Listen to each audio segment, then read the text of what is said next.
Welcome to Building Teams with Teams & Co., where we explore how leaders can empower their teams, achieve ambitious strategies, and deliver an exceptional customer experience. Views expressed by guests are their own and may not reflect the views of Teams & Co. Mention of particular products or services and participation of a guest does not imply an endorsement by Teams & Co. The information provided is for educational and entertainment purposes and should not be taken as professional advice.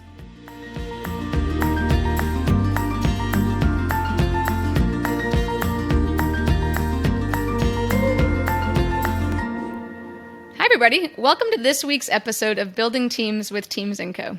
Today we are thrilled to welcome Anne Jones, the co-founder of District C. Anne, welcome to the show. Thanks so much. Excited to be here. And we're thrilled to have you. And it's awesome to have you in on the podcast. I was looking through District C this morning, and I just think that there's so much mission alignment between what you spend so much of your life focusing on and building this system to equip and empower high schoolers. It's amazing, and it's so aligned with what we do with Teams & Co. Would love to just kick things off with understanding what was the inspiration behind District C and how did you get it started?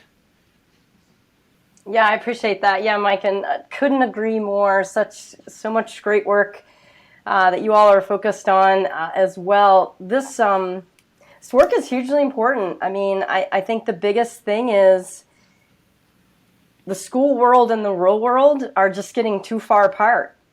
You know, I mean, you think about the kinds of things that you all are focused on and companies are saying, you know, we want to get better at.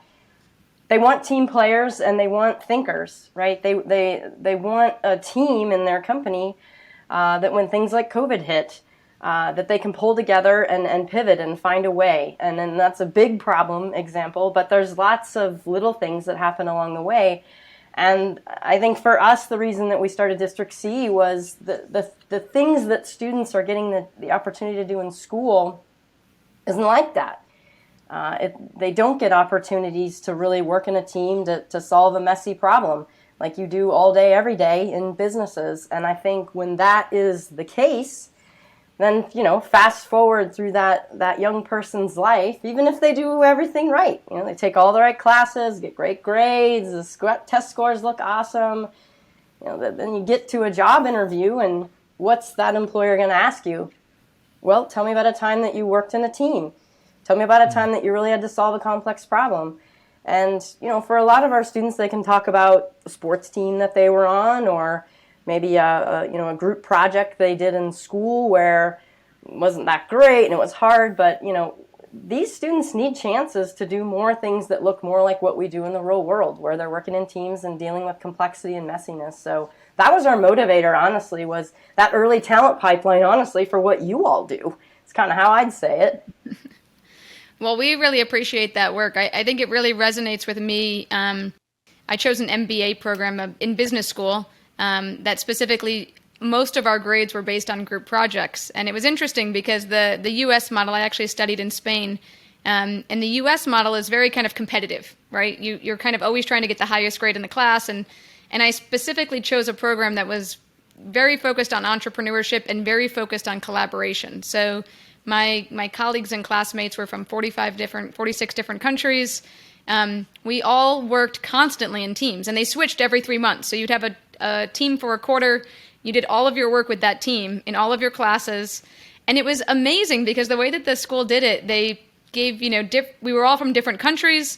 We were all from different backgrounds. So maybe somebody was from accounting and somebody was from marketing and somebody was from finance and somebody was from sales. So we all had different expertise, and It really set us all up well for what does it feel like to be in a cross-functional team, right? What does it feel like when you're in accounting class and there's one person in your group who really knows accounting and they have to basically teach everybody else accounting, right? Or when it was the time for the marketing and branding projects, then I got a great opportunity to, talk through what does it mean to be in marketing and branding. But I found it was such a great setup. So learning about District C, I've been super excited because I had to wait all the way until I was in business school, right? I had already gone through a portion of my career. I had left my career to go back to school full time. And that was the first time, really intentionally, any school said, you're going to work in a team. And I just find it really great that you guys are starting so much earlier because I think it will help those students. And would love to hear maybe some of the kind of A, the framework of your program, and then B, some of the feedback you get from the students who are involved. Yeah, I love that question. And the framework, I want to start where you left off, right? That, as I was kind of mentioning before, there's two things we're really focused on. How do you leverage the strengths of a diverse team, which is what you've just described, right? Diversity in all of the senses of the word. But how do you do that to solve a complex problem? Now, step back from that framework for a second, because I want to appreciate actually how complex and challenging this is, right? It's hard enough to be in a team. And manage personalities and dynamics. It's actually hard enough when there are differences and you're trying to figure out how to use those as strengths and how do you bring those together. And then it gets even harder when you're dealing with a complex, novel problem where the right answer is not in the back of the book. So that's our frame. How do you leverage the strengths of a diverse team to solve a complex problem? And I love the fact, Tracy, that you're saying you went after that. Because again, it's not easy, but when you have a chance to be coached through a process of how to do that at a high level, yeah, which people do know how to do this work, right? And people can get better at this work. I really bristle when you hear company leaders talk about the importance of teamwork and problem solving, but say, people just really can't get better at that. So I just have to hire the people that are already good at that. I just fundamentally disagree with that. So our framework is about building a point of view on how do you help people get better at that with the belief that you actually can. The second piece then to your question is the feedback from the students. I also want to talk about the feedback from the businesses, right? But the students really begin to say back that this is working. They know they're getting better at this. And what are the stories they tell? They say, oh my gosh, before District C, I hated group work. I always ended up doing everything myself. Nobody else wanted to be there. It was terrible. That's their team group work experience, right? They're like, I cannot believe how quickly I got to know these people on my team, how everyone was so engaged and so helpful, and everyone had all this stuff they could do that I couldn't do. And I can't believe how fast we actually figured out this problem for this business and actually gave them an insight on why it's happening and what they could do about it. They're stunned. And honestly, there's some real basic things that we coach them on. I mean, not to undersell what we all do here, but it comes down to some pretty foundational basic type stuff that high performing teams do. And so that's the feedback from the students. They can't believe it. They're like, wow, this is great. The businesses are also kind of like, are you kidding? How old are these kids? How long have they been working on this stuff? I mean, we've had CEOs of companies at the end of the pitch, the first words out of one, Nate Spilker, from his mouth, "You're hired." Wow. That was the first thing he said. We've had other founders and CEOs say, I'm sorry, I've got to text the company. We're having an all hands meeting first thing in the morning to go over the solution that you just suggested we do because we're doing this. And just for all the listeners, this is high schoolers that are the people they're the engine that's powering these insights that's causing CEOs to say, hey, let's have an all hands meeting tomorrow because we need to discuss the work that this diverse group of high schoolers has put together in how long? How long are the projects? It really varies. And so I will say anywhere from, imagine a 1 week intensive. This is a great kind of summer model, Monday through Friday, 9 to 5. It's pretty short though, right? So that's, you're talking 40 hours.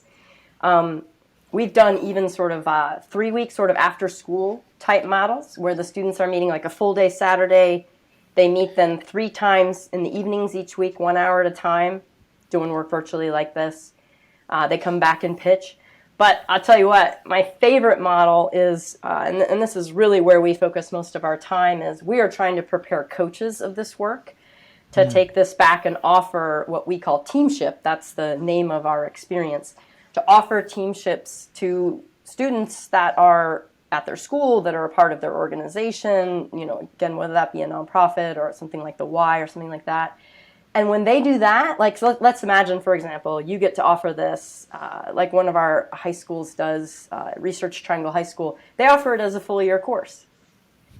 These students do 5 different problem cycles, 5 different teams solving problems for 5 different businesses. Imagine when you've had that many touches on the ball, how good you get at this work. So by their 5th cycle, the students are actually picking their own teams, finding their own businesses, sourcing their problem with that business, and then going through the process of understanding the root cause of the problem, coming back to the solution and pitching it back to the business. You know, we talk about, you know, as coaches, what we're trying to do is teach them to fish, right? I mean, that there's some gradual release involved in all that, but they get so good at this work so fast. It's awesome. Yeah, it sounds really exciting. And the thing I love about it is I was kind of chuckling when you said that people don't think that you can invest and build in teams, because we hear that as well. And it's like, no, that's entirely what we do all day, right? That's right. Is we help you build a team that's empowered and agile. And it is a built skill, right? I think a lot of times people think of this, you know, teamwork as like a soft skill. It's actually the most critical thing we do. If you think about it in an organization, there's very few times you deliver something all by yourself, right? Like no input from anybody. That's a very, very rare occurrence, right? So sometimes it will happen, but not very often. And we say the same thing, which is it comes down to those fundamentals, right? It's the same thing where, you know, when you're playing on a basketball team, you know, you have to learn how to pass, right? You have to learn how to shoot. You have to learn the basics before you can put it all together. The thing I wonder about with the projects is kind of, how do you see that? You know, we usually say kind of there's phases to teams, and you've probably heard the old adage, storming, norming, forming, performing, you know. Yes. How do you start to see teams, you know, kind of come together, and how do you see the team members themselves start to build that leadership skill of individual leadership, right? Of like, hey, when I'm on a team, I don't need to be the manager to be able to be a leader. How do you see that kind of progress through this year that they may do? Yeah, let me go back quickly to a comment you made too about the fundamentals. So Yeah. There's a really important piece that we do here that's related to kind of how they come together and how this work works. So thanks for teeing up the sports analogy there. So let's use them all the time. Let's talk basketball while we're at it. So, right, I do think there is something to dribbling drills, right? Left, right, crossovers, you know, all of those things, passing drills, shooting drills. But imagine if that's all you ever got to do. Right. Like, you wouldn't be very good at the game of basketball. So, like, I think a great thing that we can learn in education and learning world, right, whether that be in schools or through professional environments, people need, yes, you need practice on the fundamentals, but you need opportunities to put them in action and be using those fundamentals in context with coaching feedback. And very much in the spirit of a coach feedback, right? Like, you can't play the game for them. You've got to let them play. But you can still give feedback. So I want to just sort of, that is very much our approach in terms of supporting students to get better at this work. So, to your question, the fundamentals for us, I'm going to just give 3 tools. And I know tools is kind of some language that you all use too, but tools are behaviors. Tools are things people do in high-performing teams. That is our version of dribbling, passing, and shooting, right? So I'll give you 3 tools that we talk about. The questioning tool. Again, I know this is not rocket science, but we'll dig into that a little bit more, right? Because there's dribbling, and then there's like Kyrie Irving dribbling, right? I mean, so like there's that. There's a tool we call Take 5, which is literally just teaching people the discipline of staying with one person on the team, even up for 5 minutes, and just being invested in them and their ideas and their perspectives and trying to get into their head. And that, again, it's a super simple tool, but you got to fight our instinct, which is we're always so in our head. Same problem with questioning. You're so in your own head, you're really asking questions to make a point. So those tools, questioning and Take 5, help start shifting people to begin to learn how to come together, which is your question, right? How do you do that? Well, we teach people new behaviors, new ways of working. They practice those a little bit. We introduce them, we explain them as tools and how do you get power out of the tool and right? But most importantly, let's get in the game. Let's start working in a team and solving a problem for a business and using these tools, and we'll coach you along the way. The third tool is solo flight, right? This was sort of inspired by Susan Cain's book, Quiet, right? The power of introverts in a world that can't stop talking. She talks about introverts being their most productive and creative in solo flights of thought.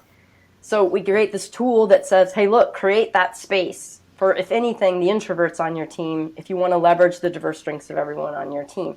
Those three tools, huge.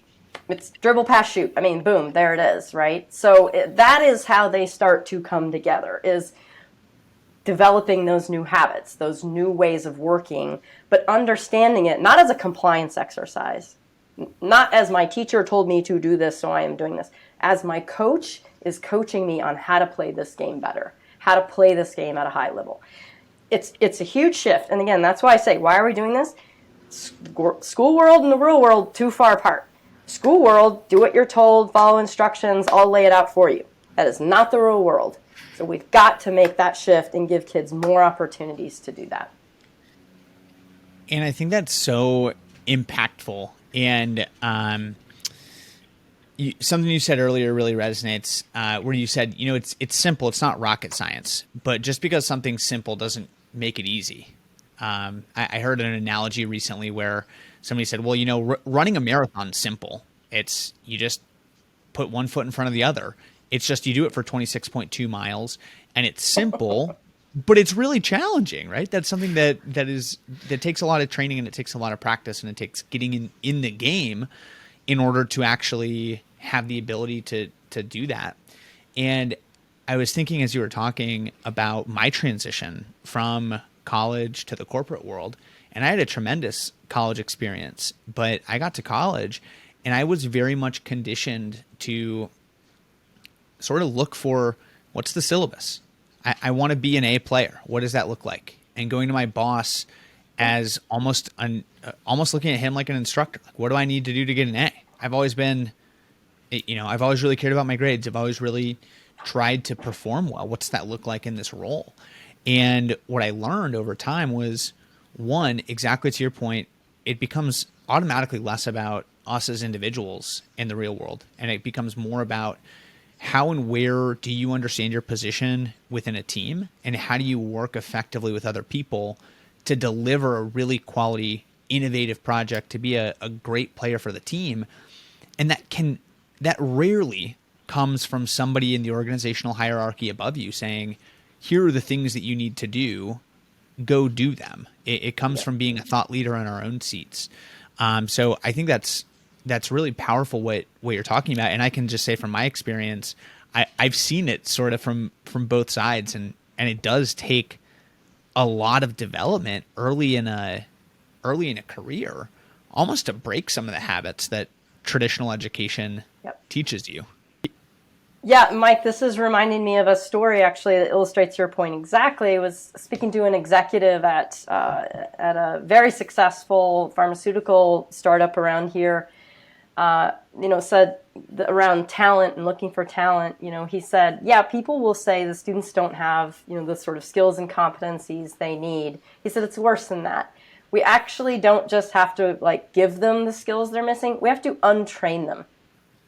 And this is exactly to Mike's point, right? Mm-hmm. I mean, it's they say, look, we show up in a meeting, we're all sitting around the table, something's going on that we can't figure out. What students have been trained to do is be the smartest person in the room, the loudest voice, argue against any points that do that. Or, to your point, sit back and say, well, tell me what to do.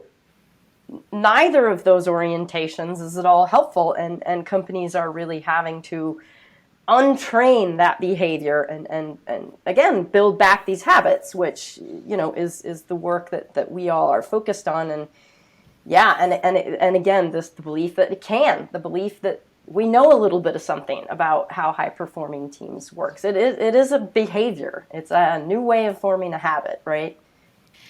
And that's great. And I think one of the things that we talk a lot about with organizations, to your point around building kind of the foundations and the skills with the students, is also that leadership muscle, right? So how do you build your leadership muscle? And one of the things that we find, especially with first-time leaders, so you guys have all heard us talk about Teams Global, and a lot of our trainings on Teams Global right now are focused on empowering first-time leaders, because it's something that a lot of organizations don't have the ability to invest in. And so what we wanted to do is create a solution that it allowed it to be more accessible and more approachable and a little bit more real world, right? Just Mike and I kind of chatting with leaders around, to your point again, not this completely new system, but how do I just put small things into practice each day, right? How do I build that feedback loop? How do I improve my communications?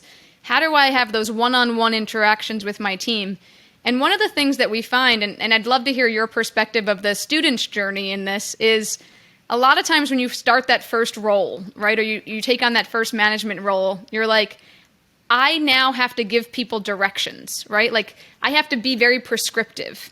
And a lot of times in the workplace, it's not like that, right? But because in school you say, okay, my teacher gives me very clear instructions and I follow them point by point, the assumption is, okay, if I become a leader, I should also be doing that. Where in the real world, it's like, yeah, we have goals, and they actually may adjust and shift throughout the year. And as a leader, I need to adjust and shift with my team and be, supportive in that process, right? Like not micromanage, but I do need to be present enough that I can help them navigate all those changes and all those shifts. And so how do you speak to the students throughout the process around kind of, hey, you're a team member right now, but when you get into leadership, here's how you can become a better coach, right? Like, how do you kind of instill that model of coaching and let it live beyond the program? Well, it's interesting because when we first started, we actually talked a lot about the work that we did as leadership. So if you go back to like some of our early stuff and our early videos of students talking about their experience, they used the word leadership a lot because that was kind of an orientation. Right. So I want to start there. The first, I think, shift in thinking that happens for the students happens not as like a coach role, but as a member of a team role. And they all come to this because they see themselves as leaders and they want to be great leaders, but they really do realize that they were thinking of leader as being the person that tells everyone what to do, as you're saying. And what they realize with District C is, and the teamship model, is that to be a high-performing team, that's not what you do. That you're really trying to leverage the diverse strengths of your team, that you're really trying to create space for all voices and build, what Anita Woolley talks about as collective intelligence. That you're really trying to build psychological safety, a phrase from Amy Edmondson. So going back to the fundamentals, right? By teaching the students some of these tools, these habits, by being sure they understand the why, the purpose behind these, what it should get them, they really start being able to use these tools and they see, whoa, this is not like any group experience I've ever had. And they will say at the end of it, I think of leadership differently now. So I think there's a really important first step there is to understand. And literally what they'll say is, what I realize is that what you want is everyone to be a leader on the team. Yeah. That's amazing. That's a big jump, right? And that's hugely different from the way that a lot of teams run, especially in an educational ecosystem where, and I'm going to speak in what I think is probably representative for most high school groups, where you have one person that says, I'm the leader, and that looks like, put the team on my back, I'm going to get everything done, which facilitates the slackers in the group to then do nothing. That's not the way to be successful in any sort of real world experience. So yeah, but that's what they've learned to do quite well, right? And they'll say, it's my grade at stake. I don't want to get that messed up. I mean, and honestly, probably if they're on a team of 4, there's probably at least one, if not all of the other kids, looking at the one that's doing everything saying, great, if that's what you want to do. I mean, so that dynamic has to, that it has to shift. And, I think that the next step then is you imagine sort of, high potentials in the company, they start out as a team player, a team problem solver, but when they get promoted, now all of a sudden they're in like what we would traditionally say is a leadership role, right? Where they have direct reports or a team that they're responsible for or managing or those sorts of things. And that relationship to leadership is a next level of transformation. And as you said, Tracy, for us, that word is coach. So when we train our coaches, the first thing they do is experience the work as a problem solver on a team. The second thing they do is begin to understand their work as a coach. And as we say, being a team-based problem solver, being a coach, two different things. So the kinds of habits and practices, the tools that we're learning, the ways of working we're doing as a team-based problem solver, when you shift into that coach hat, it's a whole new set of stuff. And at the heart of it is, a word you both used earlier, it's like you need to see your role as a coach as empowering your teams to be high-performing teams. How do you do that? And again, there's a way to help coaches get better at that work, but that is a whole other shift. And we're working with 30 different coaches right now from across the U.S. in our coaching institute. And just this morning, one of the coaches said, "I'm really trying to shift from like my teacher mindset to my coach mindset." Yeah. And what she means by that is I keep wanting to like tell the students, here's how you should solve the problem for the business. Here's why they're having it. Here's the solutions, and you can't be that leader in a classroom, and that's not a good leader in a company. It's a big shift though, again. So it's kind of a two-step process a little bit, I think, from what we see. We often say that to companies because we find that also when you're the coach or the leader of a team, right, that one of the hardest things that you have to realize is, okay, there's delegation, right? So we always say, hey, you should set team goals first, and then each individual gets goals from the team goals. So you're all kind of pulling in the same direction. And as the leader, your goal is the team is successful. So your goals are basically the team goals, right? For you might have some other projects that you're responsible for from a leadership level, but that's your success. That's your kind of litmus test. And what we find is if an organization and leaders can start to make that shift, right, where they don't feel like I have to solve every challenge by myself, you actually get better solutions because you do have that diverse team innovating and thinking of things, right? So if the leader's always saying, oh, just do it this way, then nobody needs to think about other ways, right? But if the leader's like, I don't know, how do you all think we should do this today? Then it kind of opens that door to have that conversation and test some things out. And maybe there's 3 or 4 ideas, and maybe we agree as a team to test 2 of them, and we see how it goes, right? But that's where the learning, and people are like, oh, how do I build innovation? How do I become more agile? And we always say, well, it starts with you as the leader. If you open up that dialogue, that's where innovation starts, right? It starts with you not trying to solve every problem, but actually engaging your team. That's right. So this is the thing we all love to say, right? Is how do you achieve the whole is greater than the sum of its parts? And the example you just described, if it's a team of 3 and a coach or a leader of 1, that's 1 + 1 + 1 + 1 = 1 if the leader just said, do this. I mean, that is... So then how do you get that to equal 5 or 6? And that's where the coaching comes in. And what are again, back to the behaviors, the fundamentals, as a coach that you can help dribble, pass, shoot. What are those? But that's so, it's too countercultural, right? There's too many companies that just they're not there yet. They're not operating that way. And I think there's a lot of interest and desire. I think there's a gut level understanding that, diversity leads to more innovation. I think there's like a head nodding around that, but there needs to be some more intentional work around that. That's such an important point, Anne. And going back to, if I put myself back in high school, right, I always loved being the person to say, okay, I want to get the A, so I'm going to go and do a lot of work. And we all can look at that and say, well, that's a terrible behavior to build process and structure around because you're not engaging any more diversity of any kind. It's just that is one individual working hard, and that's not long-term successful. And then the next thing is it's much easier to surround yourself with people that look like, sound like, think like you, right? So it's easier to form homogenous groups where we say, oh, well, here's a bunch of my friends from like one pocket of society. who largely think in the same way. And what you're doing is so much more challenging, where you're saying, hey, we're really intentionally saying we want to form truly diverse groups because we know that there's so much more goodness and a richness that comes out of true diversity that leads to better problem solving, better innovation. And to your point, I think people generally understand and aspire to do that well. It's just really hard to do. So what lessons would you have for our listeners who might say, I'd love to get more diversity in my business. I'd love to have more innovative problem solving. You know, what lessons could you share with those people from your experience with District C?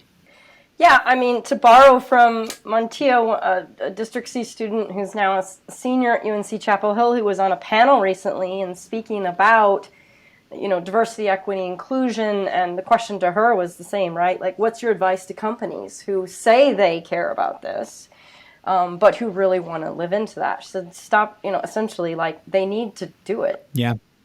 Like, words are great. Where's the action?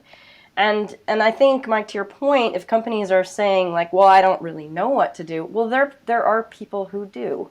And there's levels to this, right? I mean, I think really spending time, you know, understanding historical context, unpacking structural racism. There are pieces that need to be done that are really at underlying all of this. And I think that is, you know, that is not work that District C does, but that is work that we would be happy to connect you with people who do a really wonderful job at that. But that's action oriented. That's a willingness to say, let's have those conversations. And if we need help, let's bring the help in that we need to have them. I think then building that culture, those habits, those ways of working that really do leverage diversity, that are strengths focused, that are team based. You can build on some of those values and belief systems and really start building in some of those habits and those practices. And, you know, Tracy, as you were saying earlier, you'll get there. I mean, you can build those kinds of cultures, and then you start to see the innovation. That's the outcome of it, right? Is that when you really are getting the whole is greater than the sum of its parts, you're not just getting one person's thinking, you're getting that magical collection of four people's thinking that somehow all of a sudden became like the value of six. Yeah, I like what you say there in terms of it's like the ultimate leadership lesson, right? Like if you don't know how to do something or you don't know where to start, ask other people who have that expertise and be willing to listen, right? Be willing to have the conversation and be able to listen and take advice and kind of hear other perspectives. And I think that goes for so many, you know, things with leaders is if they can, you know, admit that they don't have all the answers, right? We all have to admit we don't know everything. It's it's one of the truths we all live with, that we can't know all the knowledge. But being able to have that conversation and really being able to listen to your team, to other experts, to other groups, and be willing to reach out, right? Like it does take a certain level of confidence and humility to reach out. And if it's you and say, hey, Anne, you know what?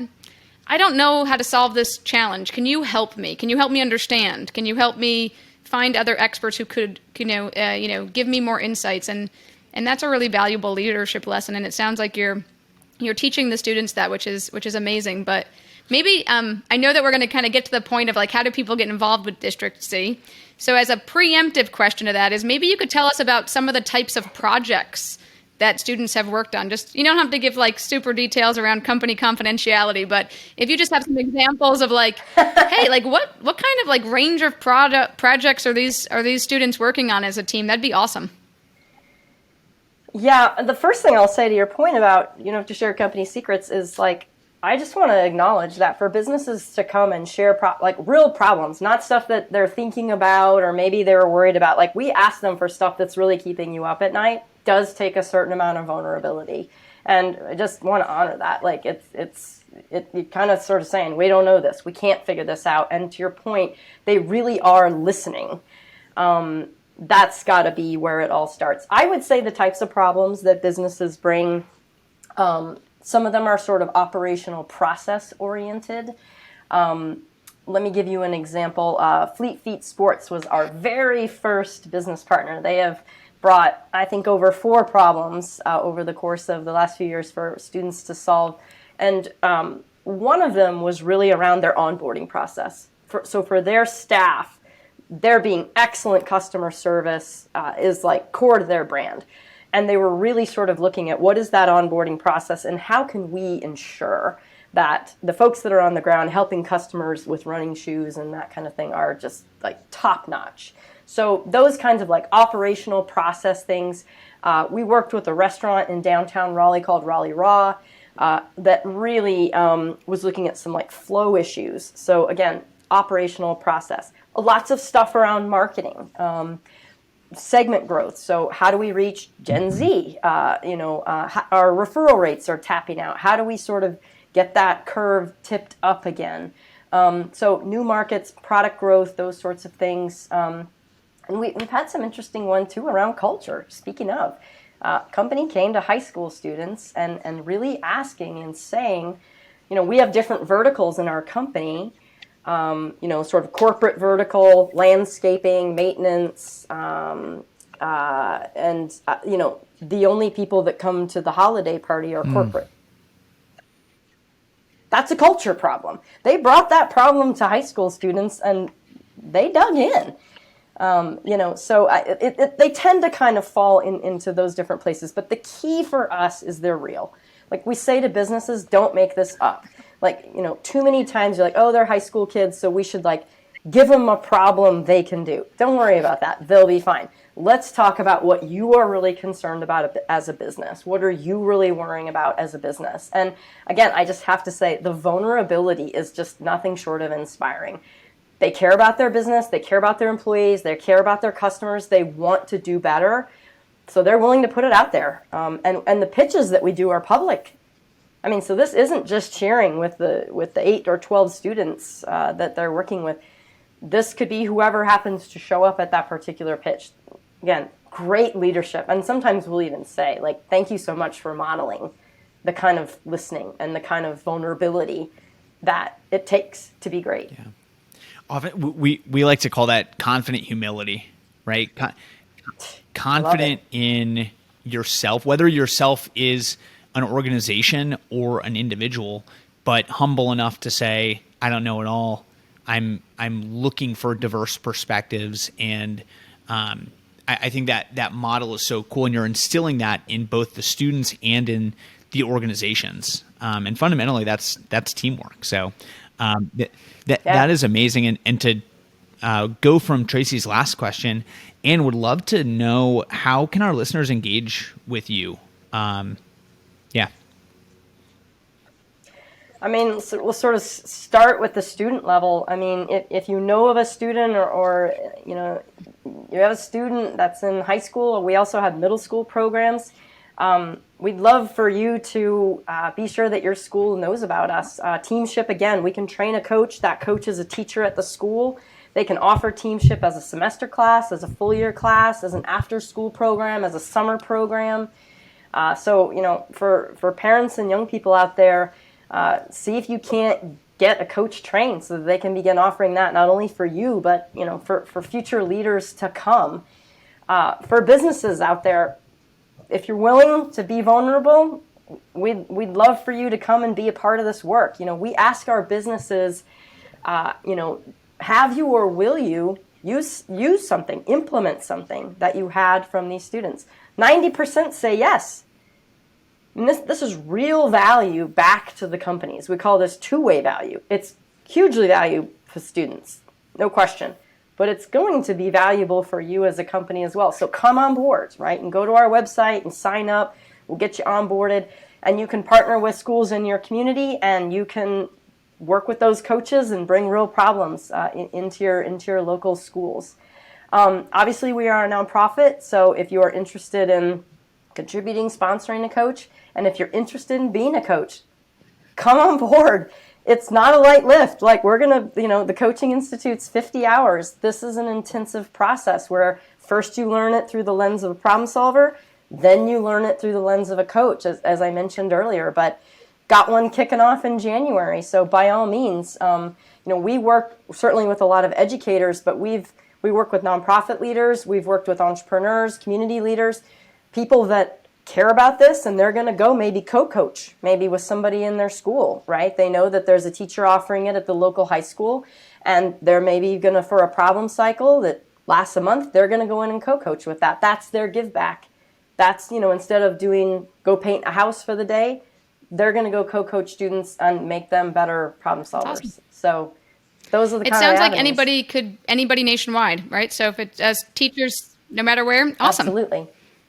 Yeah, no matter where. This is the beauty of virtual. Our coaching institute is all virtual, and then when you take that back to your school, you have the flexibility of, creating an in-person program, creating an online program, or creating a mix and match. It works anyway.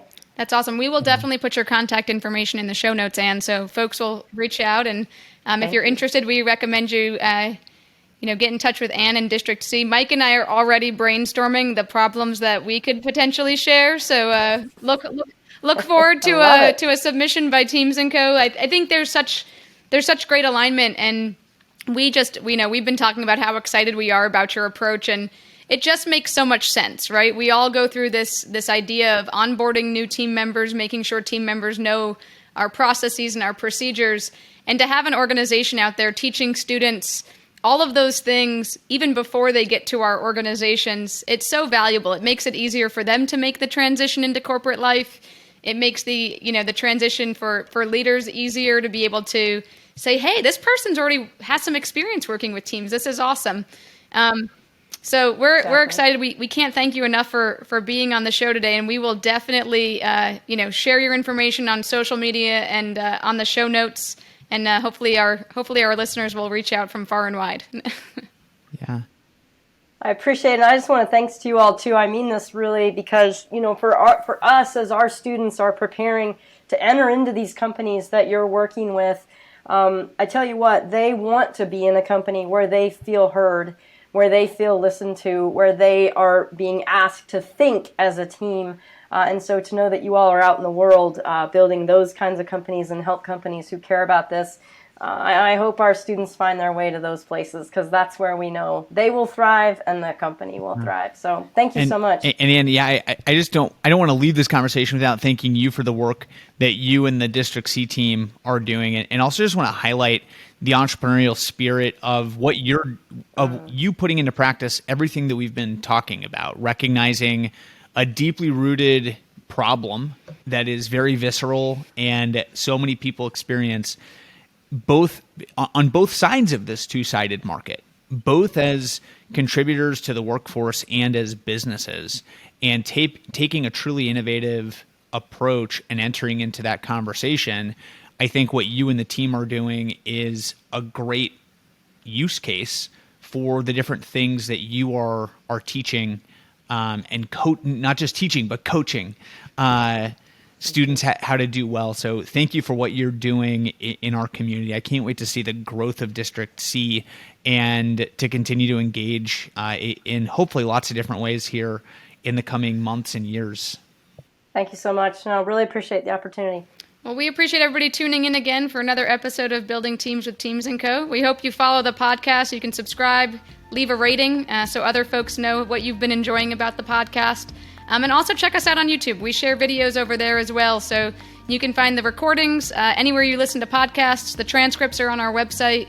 And YouTube will have some fun videos where you can see all the things that we're talking about each week, and just some shorter clips too. So if you just want to kind of dive into some very specific topics, you can find those there. So, Anne, thank you again, and we look forward to staying in touch. Take care. You've been listening to Building Teams with Teams & Co. To learn more about the latest thinking on how to empower your team to deliver exceptional results, or to book a consultation, please visit us at teamsandco.com or follow us at LinkedIn, Twitter, and Facebook.